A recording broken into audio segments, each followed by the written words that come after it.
The New York Islanders 2023-2024 schedule has been released. We'll break down all the key dates, big matchups, and everything else about the schedule so you can make your plans.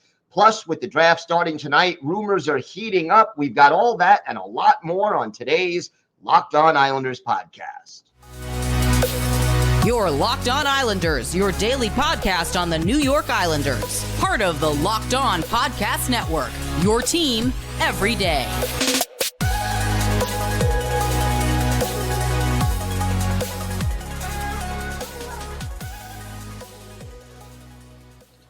And welcome, everybody, to the Wednesday edition of the Locked On Islanders podcast, part of the Locked On Podcast Network, your team every day.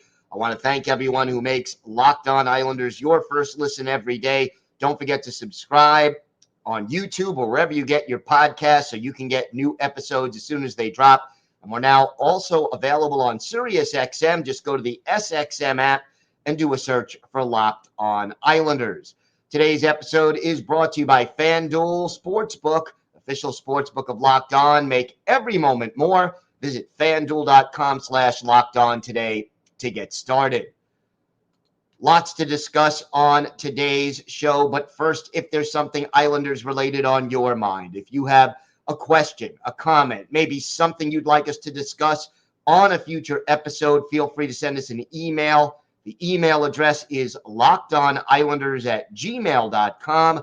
And if you leave your first name and where you're from, we're happy to mention you on the show when we discuss whatever it is that's on your mind.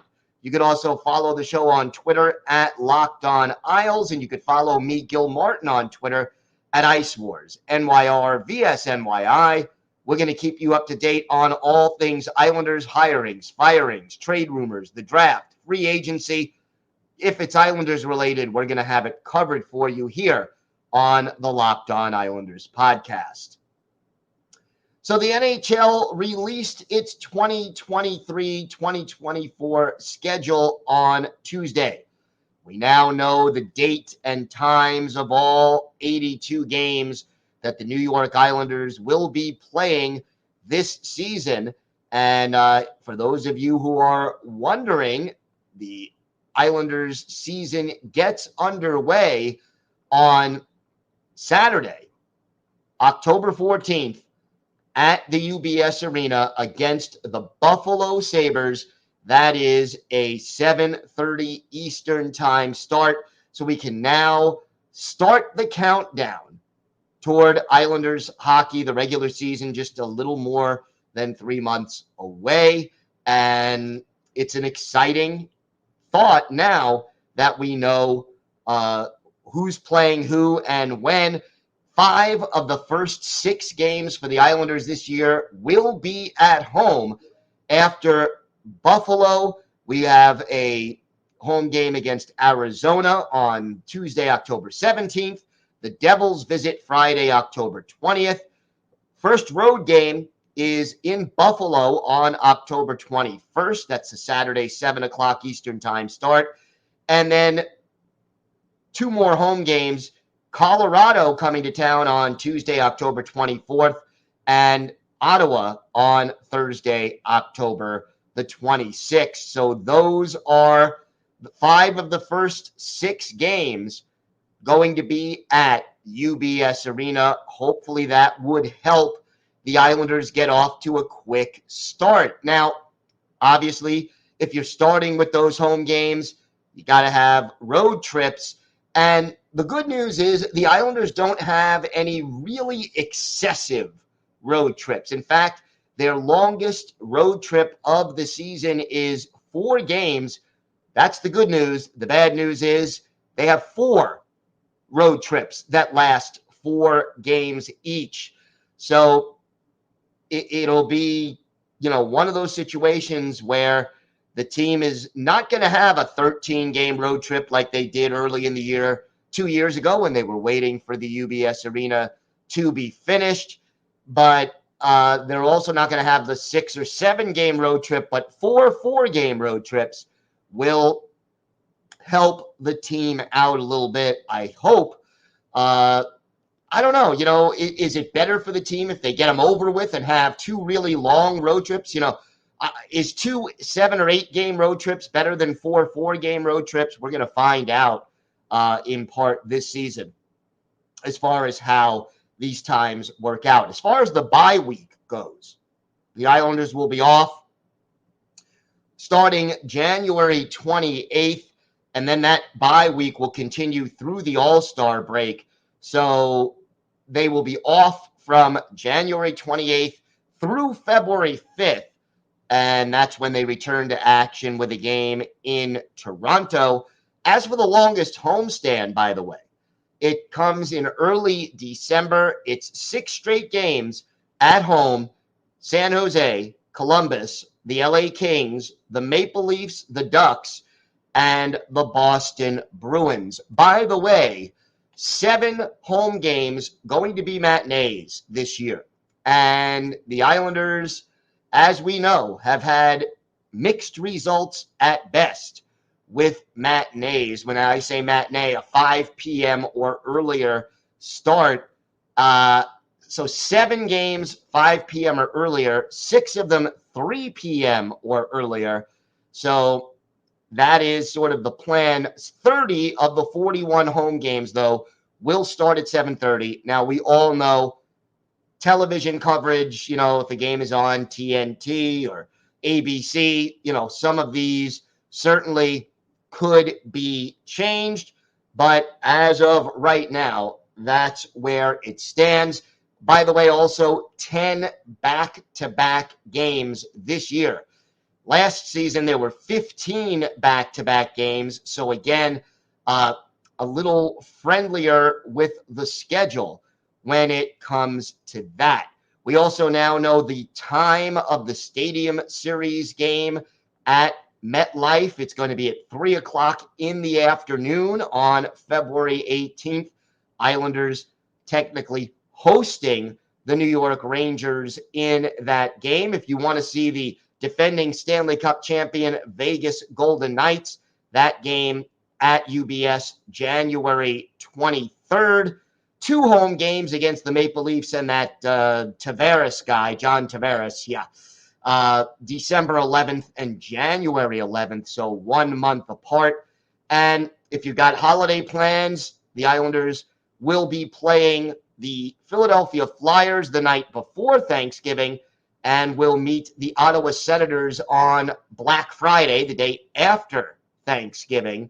So that is all set. And then a rematch with the team that eliminated them from the playoffs last year, the Carolina Hurricanes. That's going to be November 4th. So just, 2.5 weeks after the season gets underway. And basically that one at UBS Arena. They'll also play November 30th and December 23rd in Carolina, and March 19th back at UBS. Last game of the season, by the way, in case you were wondering about how they close it out. It is a home game Wednesday, April 17th against the Pittsburgh Penguins. So 2 of the last 3 games are on the road at the New York Rangers at Madison Square Garden. That's a 12:30 Saturday, April 13th matinee. Then it's at the Devils on Monday, April 15th in Newark. So, road trip, but not far. So if you go back a little further, you have 4 of the final 6 games at home, and the 2 road games are bus trips, really, to Newark and to Manhattan. So kind of a favorable way to close things out for the New York Islanders. So that is our little quick preview of the Islanders 2023-2024 schedule. Some of the highlights. Can't wait to get the new season started. Stanley Cup was awarded, a week and a half, 2 weeks ago tops. I'm already missing hockey. So what can I tell you?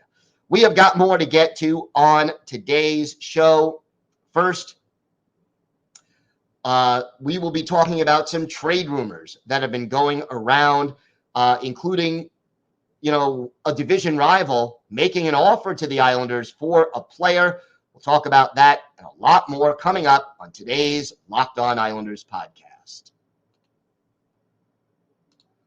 Today's episode is brought to you by FanDuel. Baseball season is in full swing, and there's no better place to get in on the action than FanDuel, America's #1 sports book, because right now, new customers get a no-sweat first bet up to $1,000. That's up to $1,000 back in bonus bets if your first bet doesn't win. Just go to FanDuel.com/lockedon to join today. Hey, baseball season in full swing. Mets, Yankees, whoever your team is. And being that baseball is the only sport going right now, this is a great time to bet on futures, NBA futures, NHL futures, NFL, college football. They're all out there. So don't miss your chance to snag a no-sweat first bet up to $1,000 when you join FanDuel today. Just go to FanDuel.com/lockedon to sign up. FanDuel, official partner of Major League Baseball. After today's show, be sure to check out Locked On's 2023 NHL Mock Draft Special. The local hosts of the Locked On NHL channel have made their picks, and host Gil Martin, that's me, and Hadi Kalakesh break down every selection over a 3-day mock draft event. Find the episodes on Locked On NHL on YouTube or wherever you get your podcasts. So, trade rumors. We know the NHL draft is a time when a lot of trades can be made.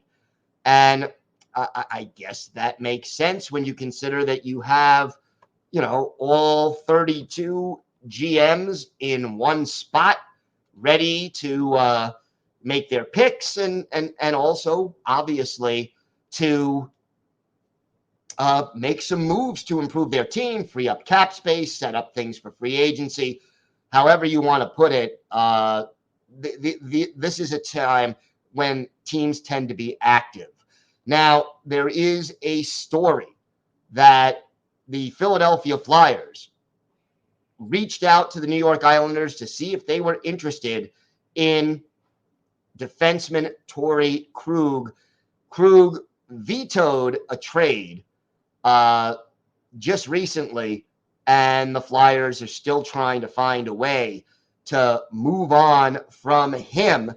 So, that is basically what the situation is. So they wanted to send Krug to the Philadelphia Flyers. That didn't fly. He rejected it. And the St. Louis Blues are now trying to figure out what to do. I'm telling you right now, the New York Islanders should not go after Torrey Krug at this moment. And I'll tell you why. And there's a bunch of reasons why. First of all, he has a 7-year contract worth $6.5 million in cap hit each year and 4 years left on that contract. So the cap hit is high, and Krug just doesn't check enough of the boxes when it comes to what the New York Islanders are looking for. He's 5'9", 194 pounds, not known as a great defensive defenseman, and he's a left-handed shot. So even if you let Scott Mayfield walk, Torrey Krug doesn't replace Mayfield on the right side. The salary is too high. He is also 32 years old and has too much time left on his contract. Now, all of that being said, he is a pretty decent puck-moving defenseman. He was a minus 26 this past year on a struggling Blues team, 7 goals, 32 points in 63 games. But he's had as many as 14 goals in a season, 3 seasons of 10 or more goals.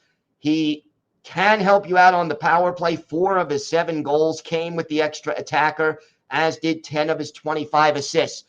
So if you're thinking about him, that's the asset. The fact that he could help quarterback your power play and that he's not afraid to shoot the puck.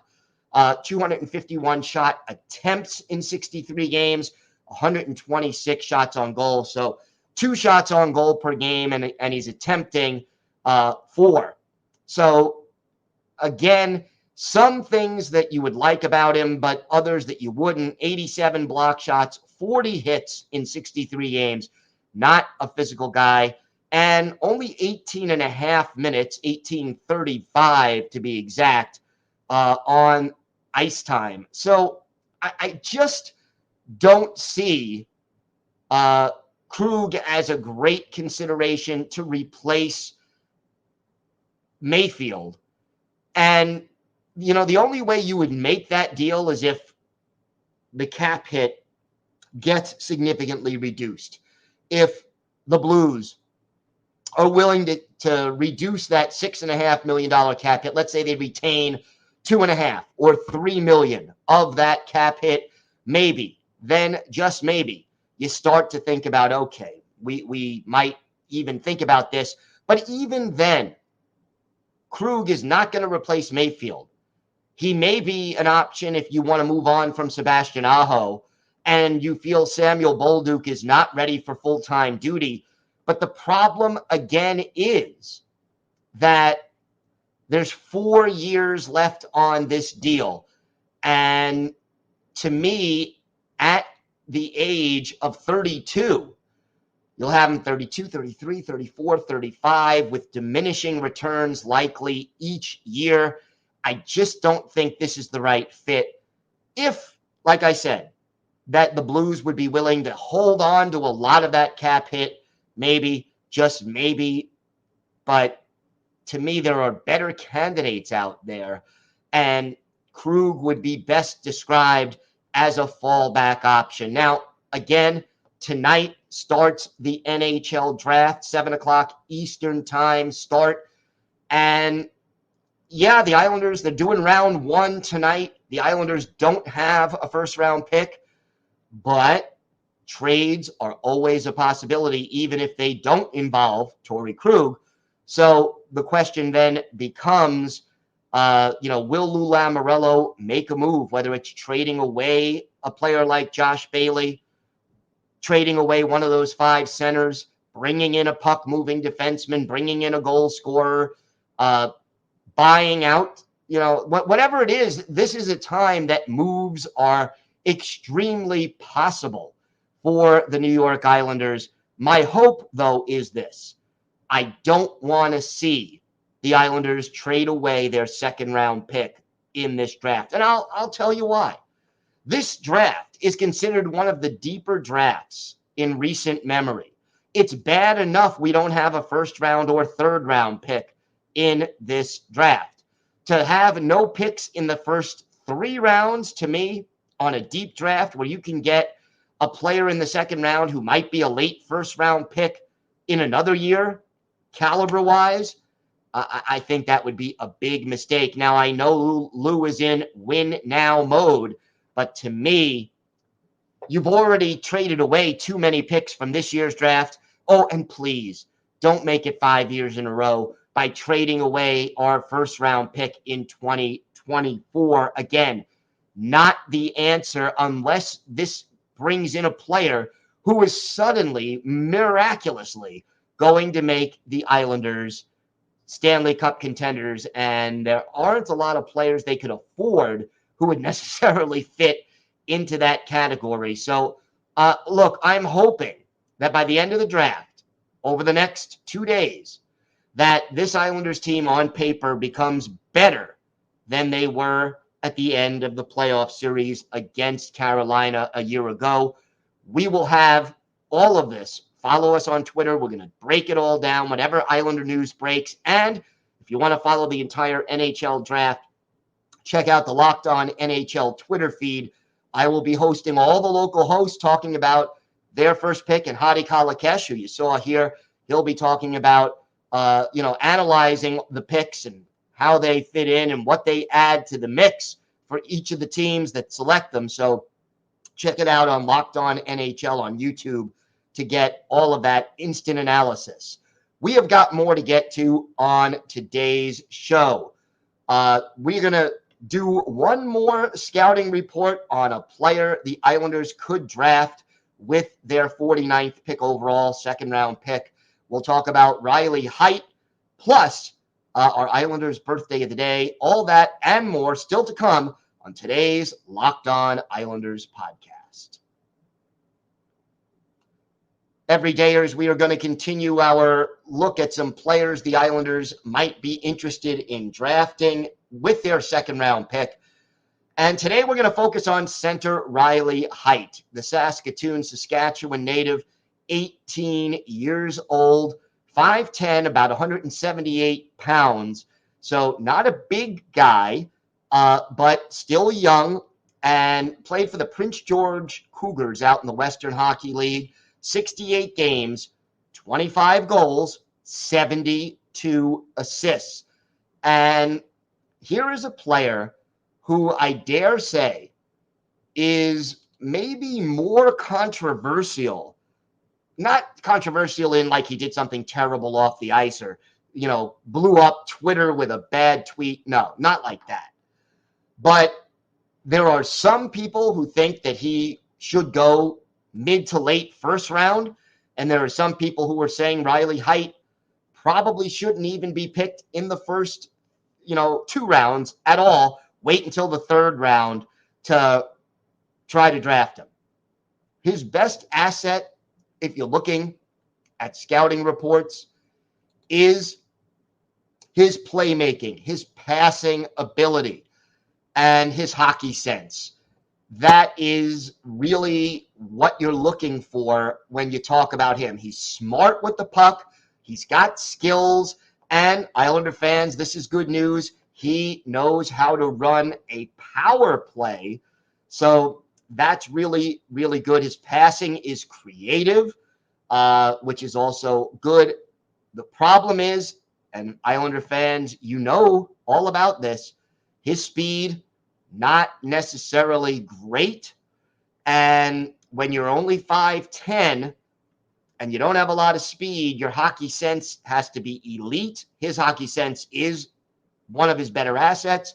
But the other thing is his compete level, his effort level. It's been a little bit inconsistent.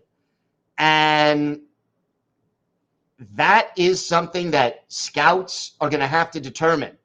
Is that something that will improve with coaching and with time and maturity? Or is he always going to not give you that little extra effort? It remains to be seen. He is right now a center, could also play the wing, depending on where teams move him and what he really does. But some scouts think he could be a second or third line center and or forward and a power play guy. And other scouts seem to think that there's not enough specialness in his game to overcome the lack of speed and the lack of height. The speed is probably not going to get better. The skating, though, overall can. And his skating is sort of ranked by many scouts as average, whereas his speed is a little below that. So, if you can get the skating to improve a little, even if he's not skating quickly, if he's skating well and efficiently and can do things with the puck while moving, that is very good. And Lord knows, power play, a guy who could run the power play, who could help on the power play, is something the New York Islanders desperately need. So Riley Heidt, right now, a very polarizing figure.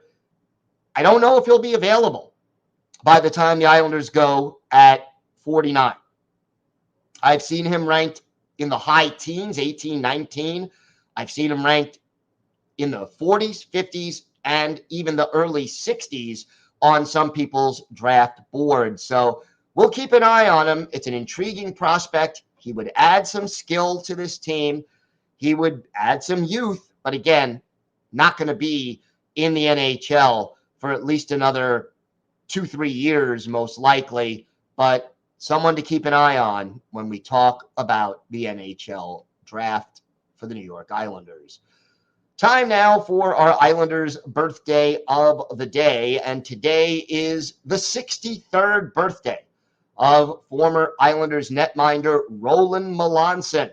Rolly the goalie the Moncton, New Brunswick native, third-round pick of the Isles back in 1979, joined the Islanders during the 80-81 season, so was a member of 3 of the team's 4 Stanley Cup winning teams, primarily as the backup to Billy Smith after the Islanders traded Chico Resch.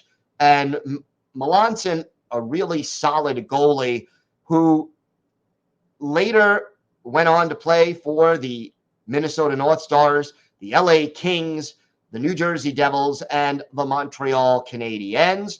After his career was over, he then became an assistant coach and goalie coach for the Canadiens, the Canucks, and later the Devils, last coached in the NHL in 2019, 2020. He was with the Islanders from 80-81 through 84-85 when he went to Minnesota.